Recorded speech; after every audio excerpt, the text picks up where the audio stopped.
dead on the spot ang tatlo ka mga individual samtang isa naman ang kritikal sa ospital matapos mabunggo sa puno sa akasya ang isa ka elf truck nga may karga nga kawayan sa barangay Caigon, Maasin, Iloilo kahapon sang hapon. Sa interview sang Bombo Radio kay Police Lieutenant Rena Di Patuan, ang officer in charge sang Maasin Municipal Police Station, iyagin pahayag nga malikaw kun tani ang truck sa nasumalang sini nga motorsiklo apang bangod sa problema sa preno kag dulhugon nga bahin sang dalan na dulaan ini sang kontrol tubtob nga nakabunggo. Tuman kawasak ang truck sa atubangan nga bahin bangod sa mabaskog nga impact. Rason nga naipit sa sulod sang salakyan ang driver, ang tag-iya sang truck kag isa ka pahinante. Ginkilala ang mga napatay nga sanday. Michael Reyes, gabo ang driver sang truck, residente sang barangay Tulahong, Maasin, Iloilo. Severo Robles, 72 anyos, tag-iya sang truck, residente sang barangay Abilay, Maasin, Iloilo. Kag Gilbert Gabata de la Cruz,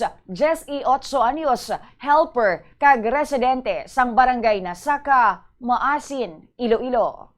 Kay ang dalan balaan pagpadahon, so naglikaw ni ang tawag doon ang truck balag, hindi kawan niya ni ang motor kay ti daw mabungguan niya siguro, nahabig niya bala ang nahabig niya ang manibela niya pakadto di sa tuo kay padulhugi ang truck mo tapos loaded siya sang kawayan.